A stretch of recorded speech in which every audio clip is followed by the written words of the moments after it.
Meeting లో ఏం జరిగిందిరా? హామీ పత్రం రాసిచ్చాను గనక జరిగిన దానికి నేనే బాధ్యుడని నన్ను సస్పెండ్ చేయించాడు చైర్మన్. అయితే నా ఊహ నిజమే అయిందనమాట. ఏమిటన్నయ్య అది?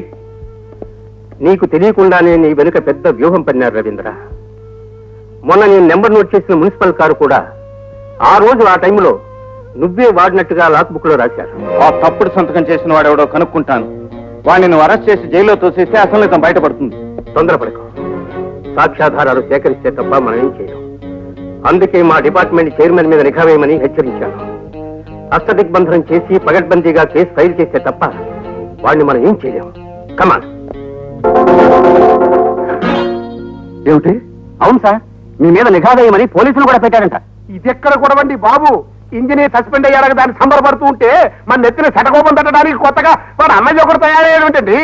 ఆ ఇంజనీర్ మన చేతుల్లో వాడు కనుక వాడు నోరు ముయించారు. వీడు పోలీస్ ఆఫీసరు, వీళ్ళు ఎలా ముయిస్తారు? వర్షాలు వస్తేనే నదులు పొంగుతాయి, అగ్ని పర్వతం బ్రద్దలైతేనే లావా ప్రవహిస్తుంది. సమయం వచ్చినప్పుడే వాడి నోరు మూతపడి తీరుతుంది.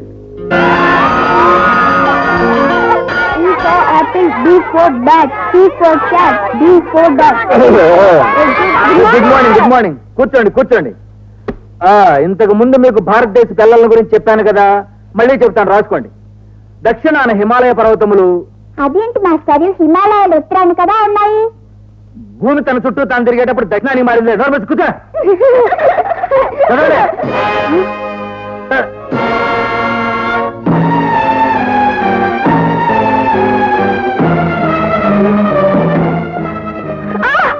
ఏంటి బాబు, ఏం జరిగింది? వాడు మా వంట మాత్రం తాతని చంపేశాడు. అలాగా, రా బాబు, పోలీసు చెప్తాం, పద. ఏమిటా లెక్కలు? హలో, ఏం సార్? మస్తాన్ని. ఎక్కడి నుంచి? మన స్కూల్ నుంచే సార్.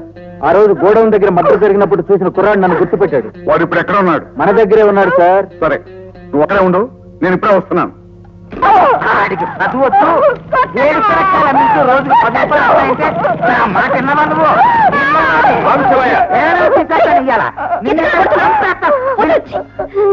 మురళి పొద్దుననగా బడికి వెళ్ళాడు, ఇంతవరకు తిరిగి రాలేదు. బడికి వెళ్ళాడని తెలిస్తే శివయ్య కొడతాడని భయపడి అక్కడే ఉండిపోయి ఉంటాడు. అలాగా, కంగాపడ గంగమ్మ.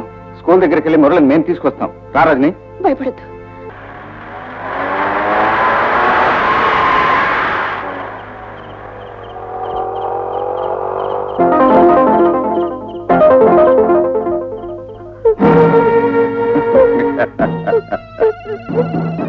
ఇప్పుడు చెప్పరా, వీడిని నువ్వు ఎక్కడ చూసావు? నేను చూడలేదండి.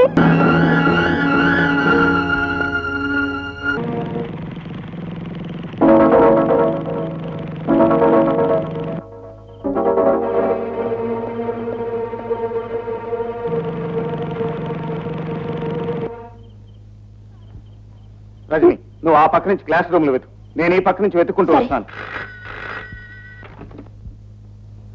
హలో, ఏమిటి? అవును సార్, స్కూల్లోకి వెళ్ళిన వాడు ఇంతవరకు తిరిగి రాలేదు. ఇప్పుడే మీ తమ్ముడు గారు రజనీ అనే అమ్మాయితో ఆ స్కూల్ కాంపౌండ్ లోకి వెళ్ళారు సార్. అలాగా, సంథింగ్ మిస్టీరియస్. మురళి!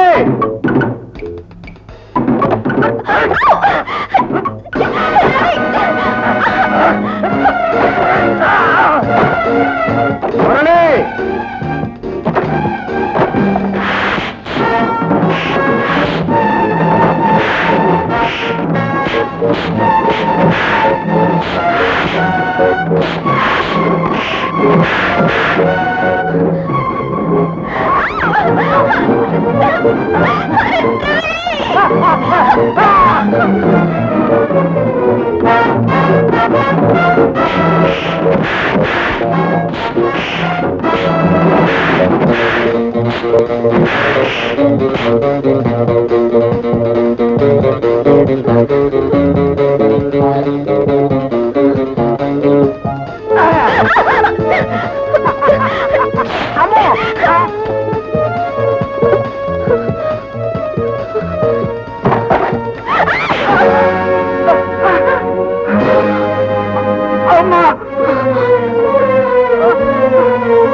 కమాన్.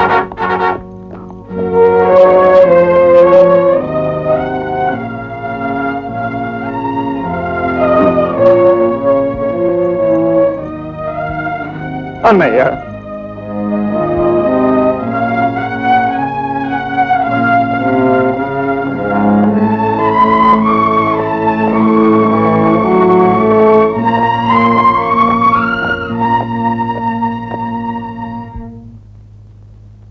ఈ ఘోరం నేనే చేశాను, ఈ హత్య నేనే చేశాను. నన్ను వెంటనే ఉరి తీయించండి. నేను రక్తం కళ్ళు చూసిన రాక్షసిని, ప్రాణాలు తీసిన పాపాత్మురాల్ని. నా పాప నన్ను దగించి వేయక ముందే నన్ను ఉరి తీయించండి. నన్ను వెంటనే ఉరి తీయించండి. నన్ను వెంటనే ఉరి తీయించండి. చూడమ్మా రజని, నువ్వు న్యాయం కోసం కోర్టుకొచ్చావు. జరిగింది ఏమిటో కోర్టు వారికి చెప్పు. వారు సానుభూతితో పరిశీలించి ఏ పరిస్థితిలో నువ్వు ఈ హత్య చేసావో అర్థం చేసుకుంటారు. వద్దు, నన్ను ఈ పాప నుంచి కాపాడడానికి ప్రయత్నించకండి. నా మీద జాలి చూపించకండి. ప్రతికున్న ప్రతి క్షణం నరకాన్ని అనుభవిస్తున్న నాకు విముక్తి కలిగించండి. యువర్ ఆనర్, నా క్లయింట్ మానసిక పరిస్థితి సక్రమంగా లేనందువల్ల కేసు వాయిదా వేయవలసిందిగా కోరుతున్నాను. గ్రాంటెడ్.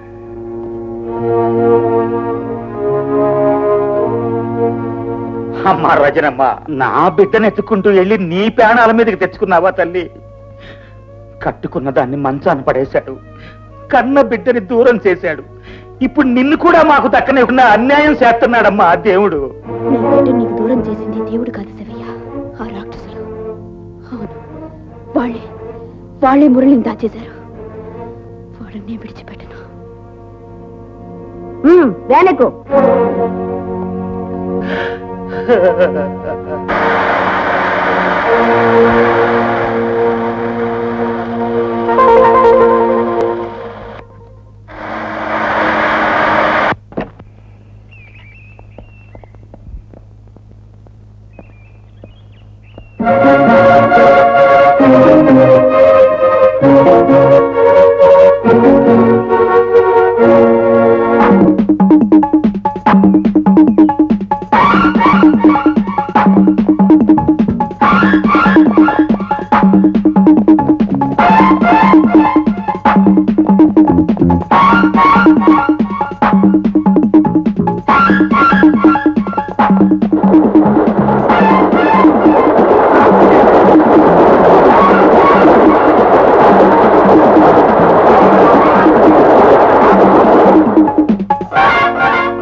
రవీంద్ర, లాయర్ గారు, రజని నిరపరాధం క్లూ ఏమన్నా దొరికిందా? క్లూ కాదు నాయనా, నువ్వు తగిలించిన కేసుకి ఫ్లూ జ్వరం వచ్చి నీ అడ్వాన్స్ నీకు తిరిగి ఇచ్చేద్దామని వచ్చాను. ఇదేమిటండి, కేసు మధ్యలో వదిలేస్తారా?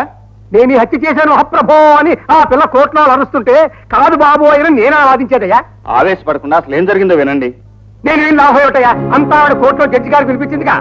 లాయర్ గారు, తన ప్రాణానికి ప్రాణంగా ప్రేమించిన మనిషికి ద్రోహం చేశానన్న పశ్చాత్తాపంతో ఆమె పడే మోగవేదన మీరు తెలుసుకుంటే ఆమె అలా ఎందుకు ప్రవర్తించిందో మీకే అర్థం అవుతుంది. సరే, రజని నిర్దోషం ఆధారాలు నీకేమన్నా దొరికితే వెంటనే నన్ను వచ్చి కలుసుకో. Thank you sir.